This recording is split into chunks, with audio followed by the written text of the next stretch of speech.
Welcome to the Queer Spirit Podcast. I'm your host, Nick Venegoni. Here we have conversations with artists, healers, and activists who enliven the LGBTQ communities and who empower our queer spirits to flourish. My guest today is Seth Eisen.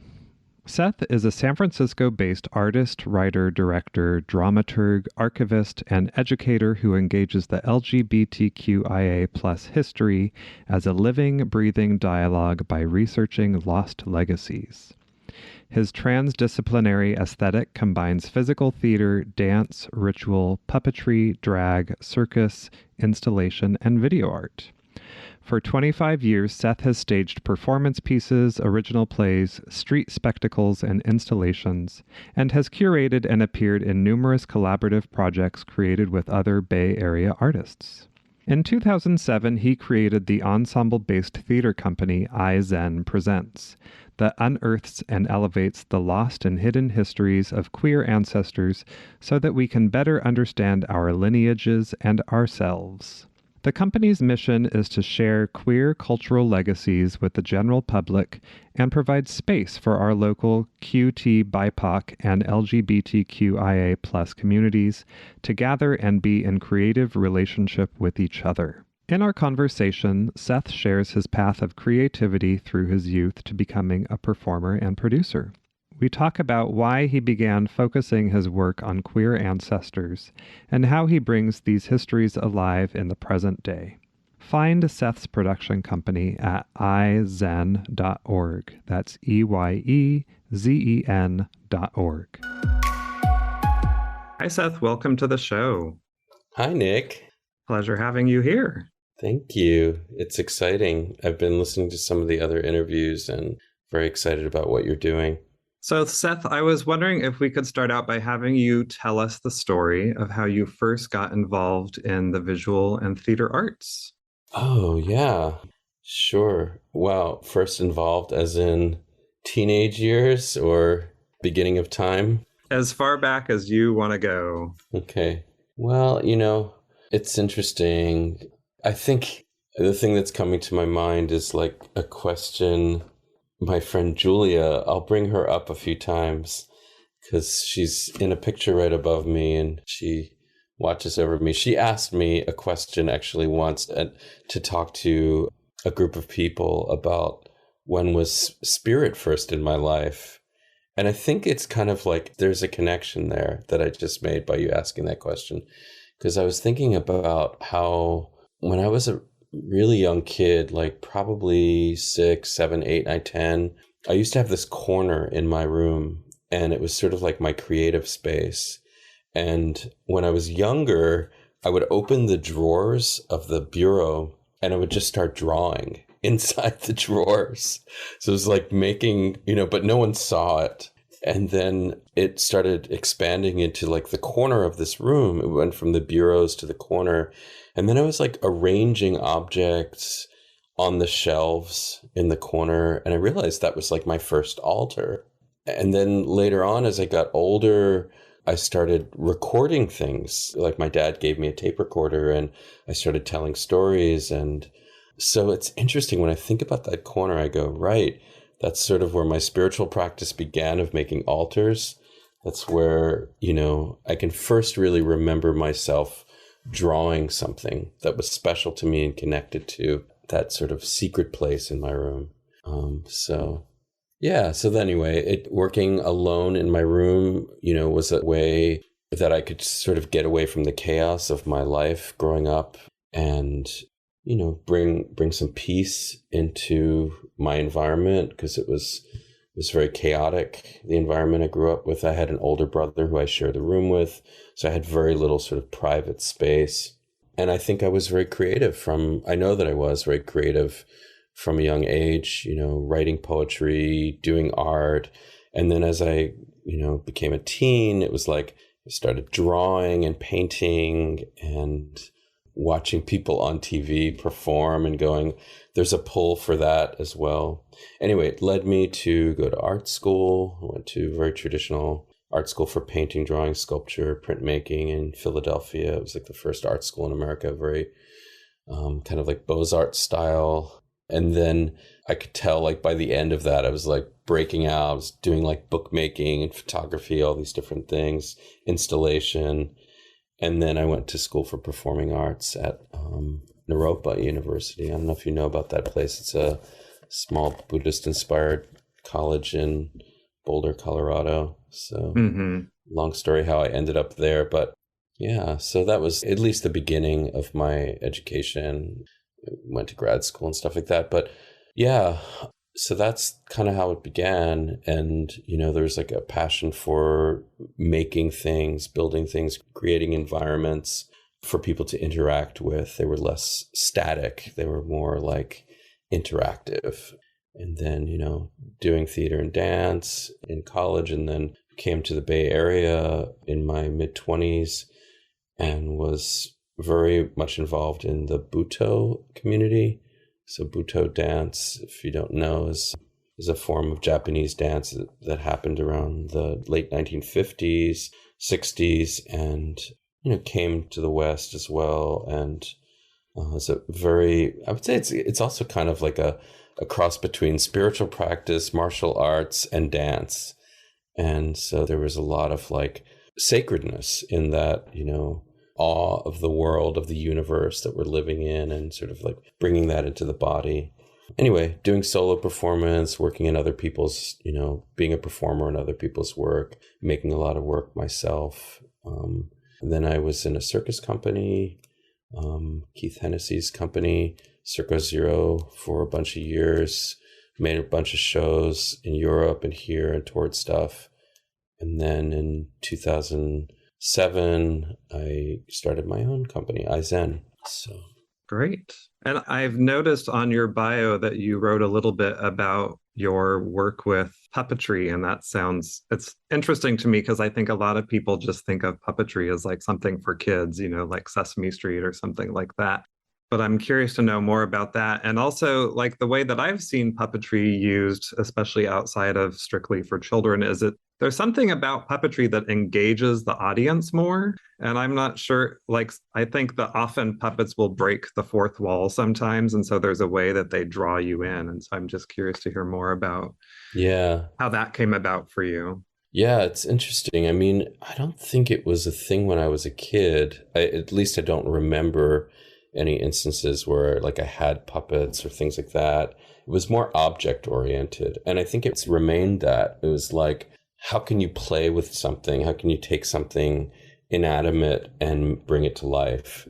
And when I was touring with Circo Zero, we would go to these festivals in France or wherever it was. And there was always like a puppet element. It was much more prominent in Europe. And I was like, okay, now I'm going to just go and see every puppet thing I can. And I realized I had this passion for it.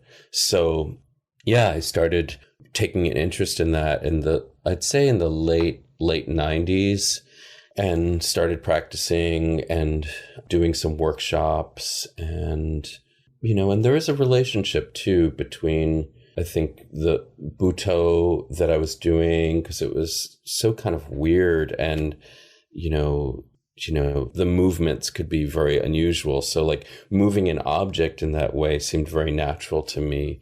So that's kind of how it began, is like just pursuing it. And then one of the great benefits of being in Circo Zero and Keith's company was we got to experiment. And so I started experimenting, you know, with like first, like, I think we were at a fair in France, and like I saw these dolls, and I bought these dolls. They were like, they had no clothes on. They were just kind of limp, and they had no character. And I was like, God, these are amazing. And then I think those were like basically my first puppets, and I started to animate them. I made a whole scene with them.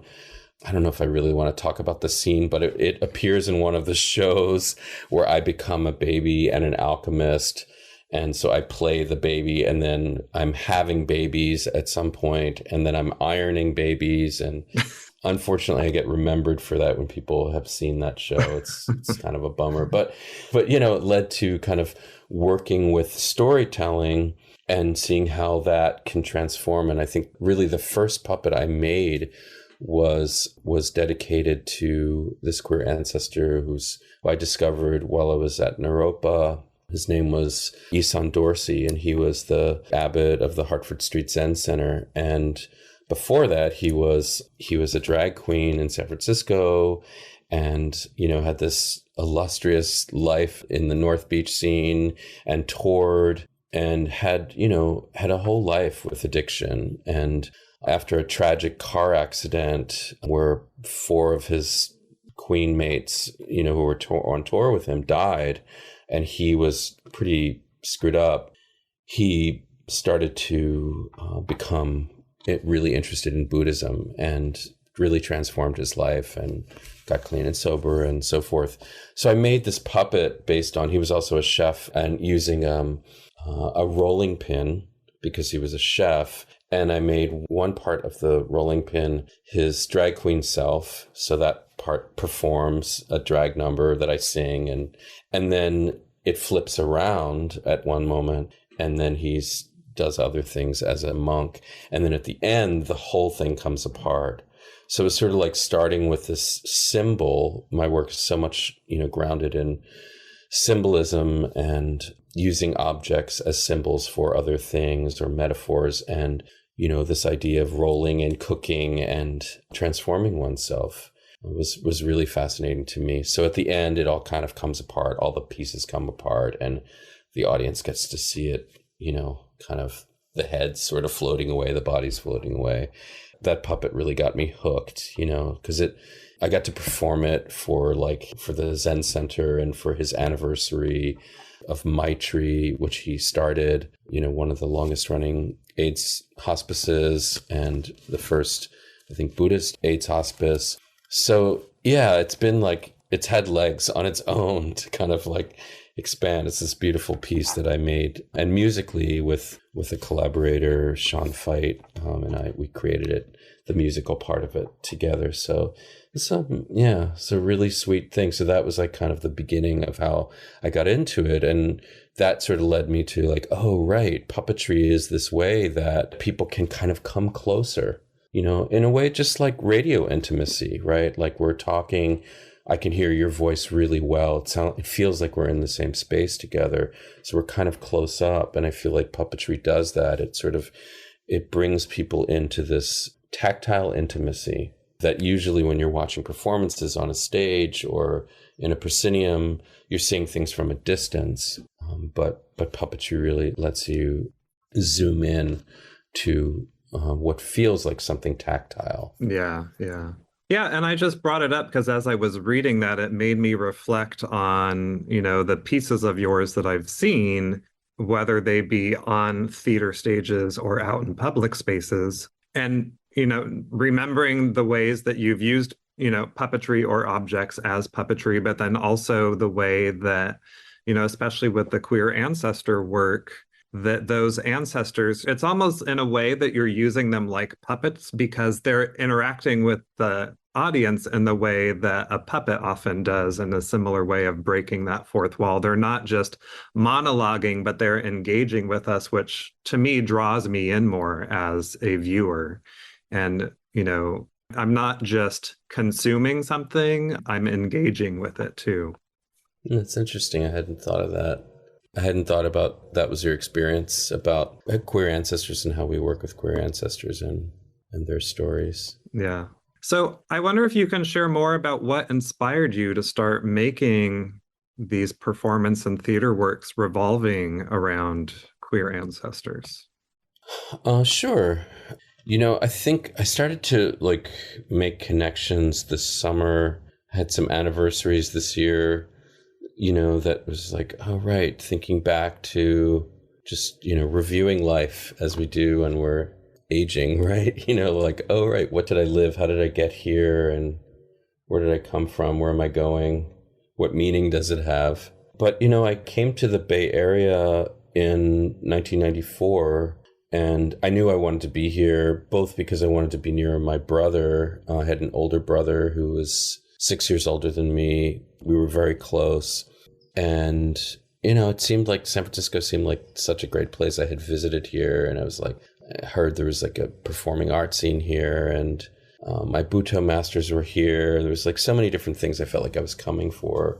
But within a year, my brother had cancer and he was really quite ill, and realized that he wasn't going to make it, and, went from being like, oh, my brother lives around the corner to I'm now my brother's primary caregiver, and I moved in with him, and then he, subsequently passed away in May of 95 of skin cancer. So, and it was pretty brutal. It was like just going through that and watching another person that you're so close to, go through something like that. And it transformed my life.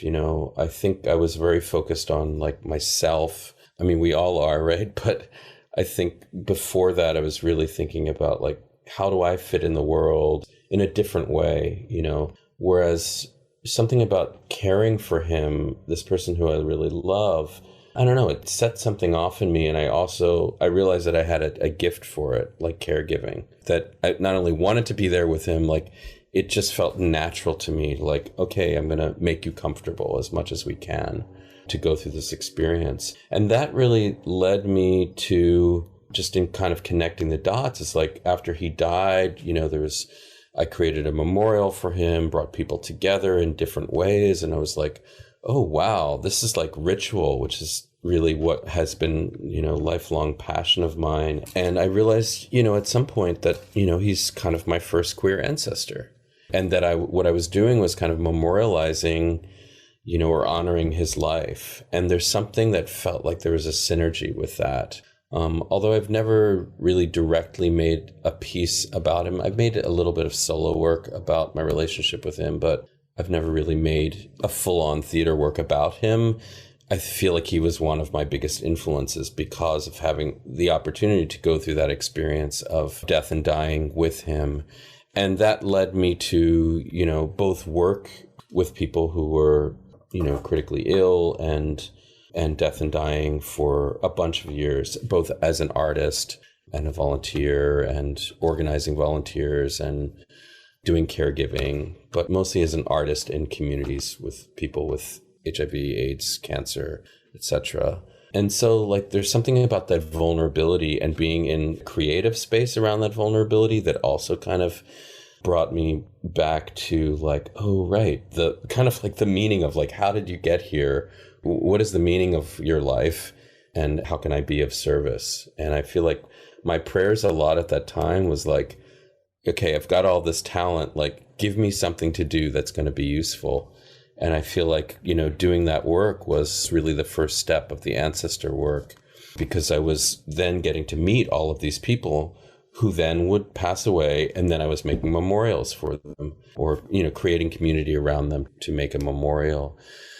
And that, I can't say that it directly led to that because, as I was talking about earlier, with Keith's company, that was really when I started, going more deeper into performance mode of like, working with an ancestor and then sort of translating that into a something. But, I had an interest at Naropa around it. I did a bunch of work around Two-Spirit history and culture that was, I was turned on to in school, and then learning about queer ancestors. And I was like, oh my God, there's a whole thing between me and research that I discovered in school and around gender and performativity. And so that's kind of how it started. And then, I made that first puppet piece. Of course, there was a number of things I did in Keith's company in Circo Zero that were queer ancestor related. We were doing a piece in the early 2000s about, the sort of drug crisis at the moment, of like, crystal meth, and so many people were getting addicted. And we made a piece about that, but we were also tracking it back to the disco era, and that there was a lot of addiction happening at that time and sort of making that connection. So I was asked to be sort of like the ghost of disco. And I ended up doing a lot of research about Sylvester at that time, and sort of fell in love with Sylvester. and then I ended up sort of portraying a character in that show that was, sort of about that era. Yeah, so that's kind of how it began. And then, did this Isan Dorsey piece, and then it sort of spiraled into a bunch of other research. And then, many collaborators coming to work with me and realizing, oh, wow, there's interest in the community around this. And then that was kind of the beginning. Yeah. So it's kind of early 2000s. So was Sylvester the first queer ancestor that you formally brought to the stage? No. I think really the first one I brought to the stage was Isan Dorsey. Mm-hmm. I hadn't really thought about that. Yeah. So, yeah, there's Isan Dorsey. And then there was Gene Mallon was a big one. He was the kind of founder of the pansy craze, or was kind of one of the sort of the grandparent of that movement of, the late 1920s, early 30s, where, you'd have these queer hosts of cabaret, venues that had a lot of queer performance happening in them. And so I did a bunch of research on him and his history. He died really young. He had both like a nightclub career in New York and then moved to Hollywood and had, starred in some films for which he was erased from the credits of. And so I was like, oh, how does that work? You go to Hollywood, you're in these movies, you could actually see the films he was in. And, because they knew he was an out queer person, he was erased from the credits. So that was really interesting to me about just starting to dig into what was it like for people in other eras and other places too. So then I got really into, other characters, and I wasn't really portraying them.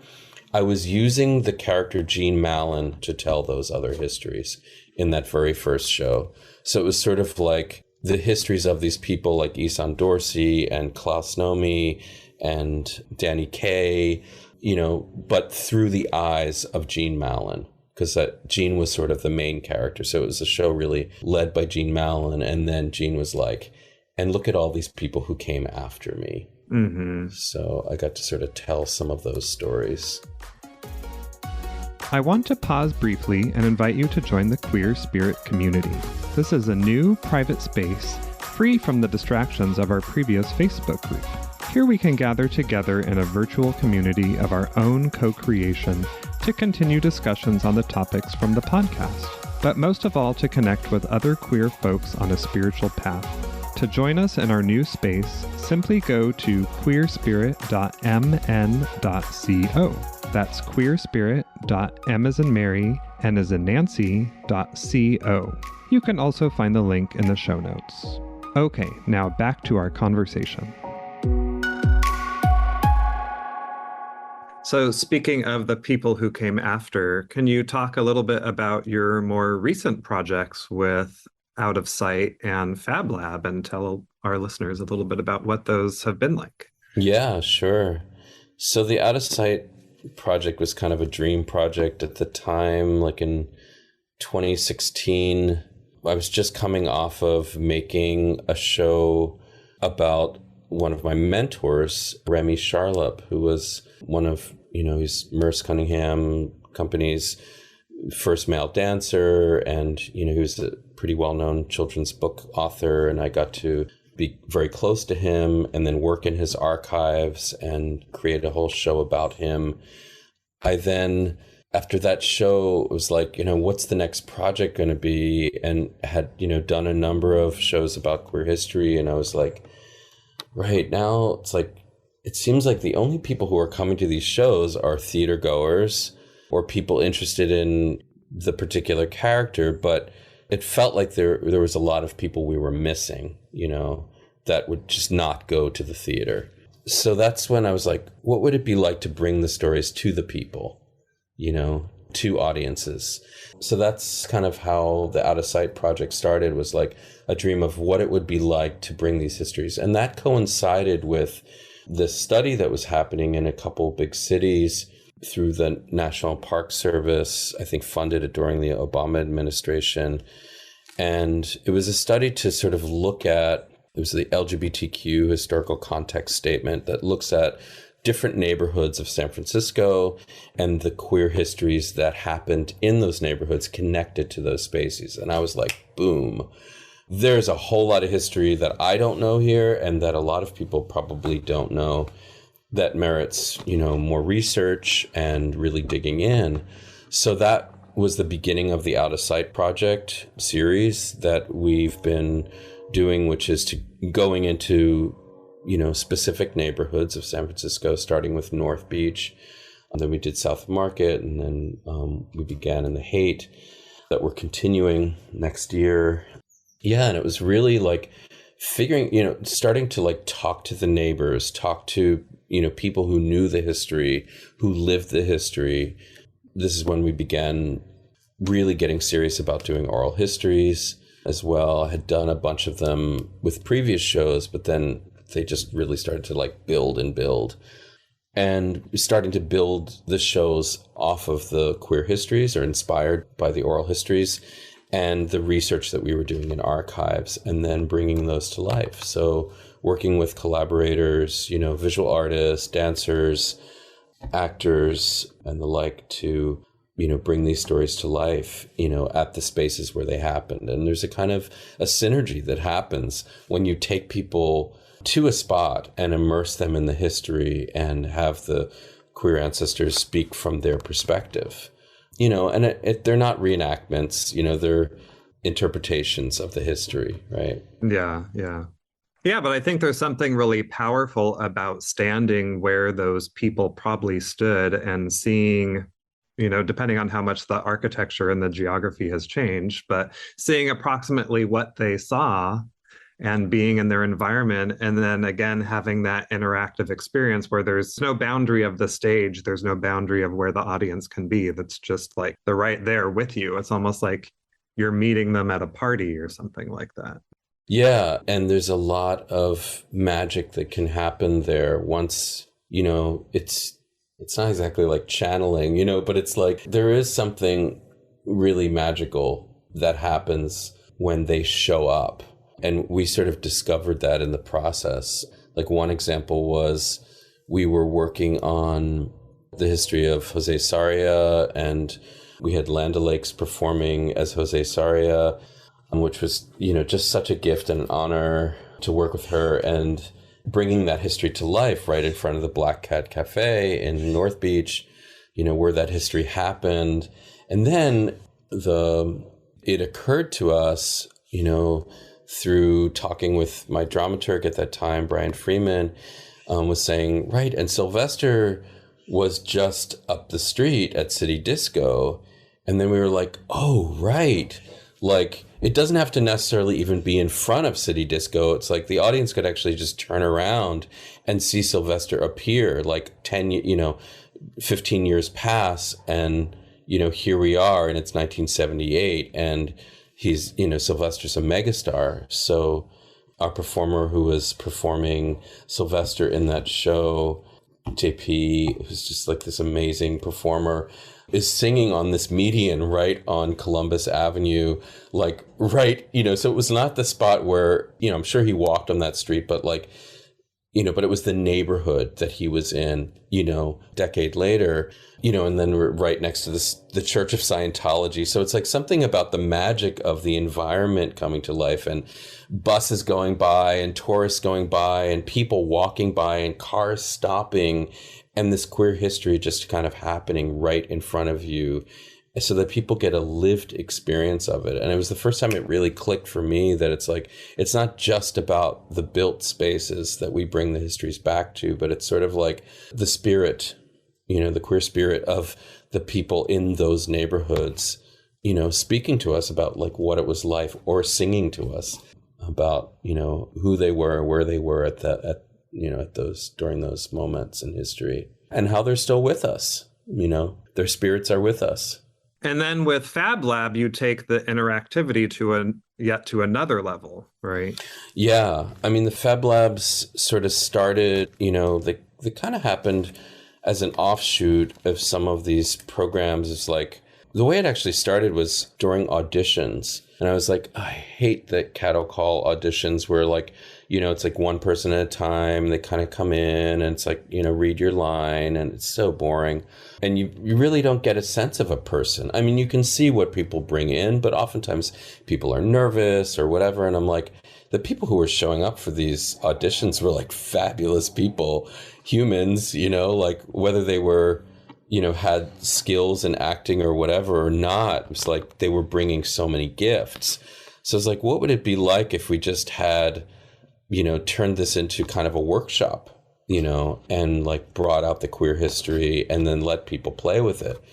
More magic. It was just like, oh my God, bring a bunch of props and a drag bag and some ideas about this history and let these people chew on it and see what they come up with. So that was kind of how it started. And I was like, oh my gosh, this is kind of out of control, because the people who were showing up were like, they also were into queer history. They also wanted to kind of be creative with it. So it taught me a lot about how to get more free with these histories too. It's like, it's not like I'm the director and I'm creating this show about this person. It's like really what we're creating is a community of artists who are making these shows together. That's really what it's been. And the FabLab, so it started there and then started to do it for a while as its own thing. And then in 2019, we were working on an out-of-sight show in South of Market, and I got to meet up with this amazing human, Ashe April Charmaine, who basically took over the Fab Labs for a year. And we decided to, in 2019, to really devote, because one of the things is like that we would find in these histories is like, you'd look at the histories of a neighborhood, but very few people know about, queer, indigenous, Black people from the neighborhoods.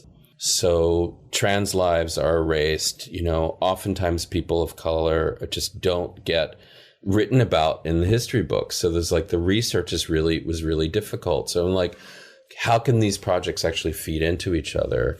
So, like the out of sight was really like on the ground, figuring out, doing the deeper research with the collective. And then the Fab Lab was really a way of bringing it to the community in a creative way. So Ashe took over doing Fab Labs in 2019 and 2020 and made them exclusively for QTBIPOC folks about QTBIPOC ancestors.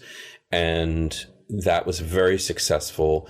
And then in 2021, we decided to expand the program further and have Ashe's organization, Solvita and Latinx Mafia, collaborate with us. So now we're 3 organizations putting on the events, and we are sticking to, we're exclusively celebrating the lives of QT/BIPOC ancestors and teaching artists. Yeah, I mean, I really got a lot out of the experience that I went to in June or May, whenever that was recently. And yeah, I didn't really know what to expect. I mean, I knew that you were involved, so I knew a little bit of like what it would possibly be like. But I really enjoyed like being able to be inspired by these different queer ancestors and learning like what they inspire in me and in the queer community in general, and how can I use that to create something new, to remember them and honor them, but also bring something new to the world today. Yeah, that event you were at was our Celebration of Life event. So we do the individual, we call them play shops instead of workshops, because they're, the focus is really on creativity and, learning about the ancestor, but really getting creative with their histories and inspiring, creative action. And then we bring all of those histories that we've done in a season together in a big community celebration where people get to experience that on another level. So, yeah. And before we wind down, I wonder if you can say a little bit about how you bring in the way I feel that it's there, spirituality and the different queer ancestors' connection to spirit. I feel like through the work that it's woven in there, but it's not, at least the pieces I've seen, people are not really talking about, well, this was my spiritual practice or this is my relationship to religion. But like with the celebration of life that I went to recently, there you did have altars, and you had a chance for people to make offerings to the altars and that kind of thing. But I just wonder if you could share a little bit more about your intention and your inspiration there. Well, I think I mentioned earlier, I've always had an altar practice, So for me, it's a way of connecting with the divine and connecting with the unknown, with the unspoken, with, the beings who have passed on, and with the divine force. So I feel like it's a great place to sort of table our, or sort of a connection between the horizontal plane and the vertical plane, And yeah, so I've always built altars around each of the ancestors of just like creating a project. So it felt really natural to bring that forward. And my collaborators on this project have also, had altar practice, so like when Ashe was doing the Fab Labs, she was also, bringing altars in, like it was just like a natural thing, and it's a way of like bringing the presence of that ancestor into the space. It's like,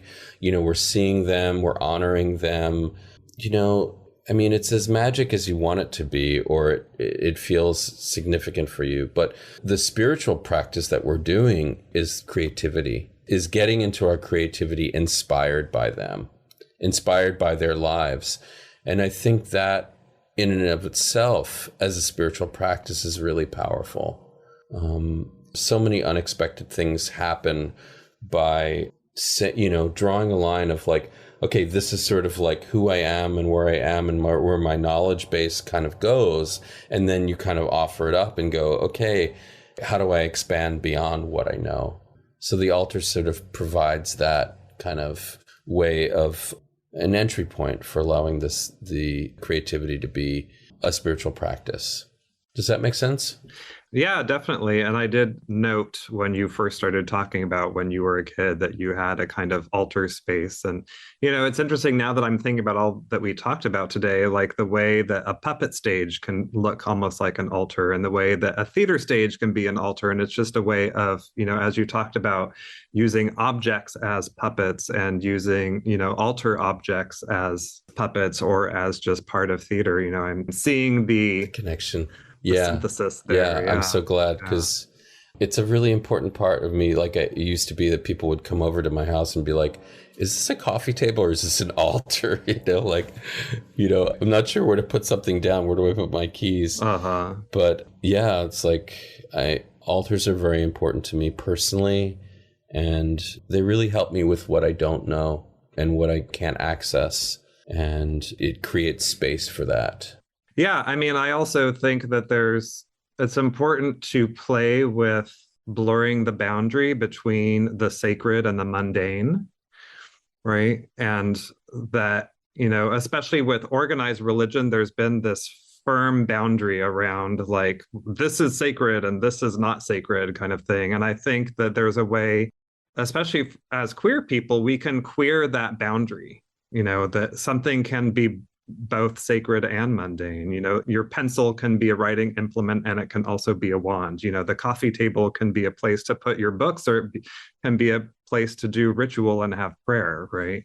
Yeah, in the same way that dressing up or drag is very sacred, it's, putting on, inviting in the, letting your body be the altar, like putting on the character and transforming oneself. And seeing what happens, what comes out of that. Yeah. So Seth, before I let you go, can you share with us a person, practice, or experience that has supported your queer spirit to flourish? Yeah. Well, how about all three? I'll just say, God, it's hard to keep to one, but I guess the person that comes to mind first is my friend Julia Eisenberg. She was the band leader of a band called Charming Hostess, and she passed away about a year and a half ago. And I've been working in her archives and creating a show at the Contemporary Jewish Museum that's opening October 2nd. It's an all-day event with lots of altars and using her archives as inspiration. But she was someone who was like really trying to coerce me back into the kind of spirituality, because I've always been like more into earth-based spirituality in my own spiritual practice, you know, or a mixture of different things. But, you know, I was born and raised Jewish, but just didn't really have an adult connection to that, my background. And she's always like teased me, and she's like, it's really witchy, you know? And so like we'd have like the holiday Sukkot, and, you know, where you basically create this little hut in your backyard and you remember ancestors. And she would always be like, this is so your thing, you don't even realize it. So I'd go over and we'd sing songs about, you know, this and that. And she'd show me like, and this little thing is like a wand, you know, and like this branch here. And it's just, yeah. So that's, you know, it's really a special thing, both my connection with her, because we both geeked out on archives and figuring out how to queer them, or seeing what was queer in them so that we could fit and make space for ourselves, or seeing the spaces that we always existed in, but were perhaps unspoken. And also, you know, bringing me back to the, you know, some of the rituals of, you know, my own ancestry, my blood ancestry. So, yeah, I would just say, you know, that's been really important for me, of like, you know, having spent like a lot of my adult life of just, you know, being a creative person and, you know, using altars as a way to infiltrate my art and influence my art. And this has been kind of an expansion on that, you know, of like, oh, there's actually an altar practice in my own lineage, you know. So yeah, I guess I would just say, yeah, place a few objects that are meaningful to you from your past, present, and future onto a table and see what happens if you leave them there and dream about them. Great. Thank you. So Seth, where can people find you and learn more about your work and your projects? Yeah, on our website is Eisen, EYEZEN.org. So we have all the information there about upcoming Fab Labs. We also, super excited, I'm going to be working on a new iteration of Out of Sight featuring the life of Sylvester this coming year. So that's also super exciting that's happening. Yeah, so check out our website, eisen.org. Great. Well, thank you again for being here and sharing about your history with queer ancestors, and look forward to seeing more. Thank you so much. Thank you for making space for this. To find the resources we discussed today, find the show notes at thequeerspirit.com. Make sure you don't miss future episodes by following the show on Apple Podcasts or subscribe on your favorite podcast platform. Thanks for listening. Until next time, be well.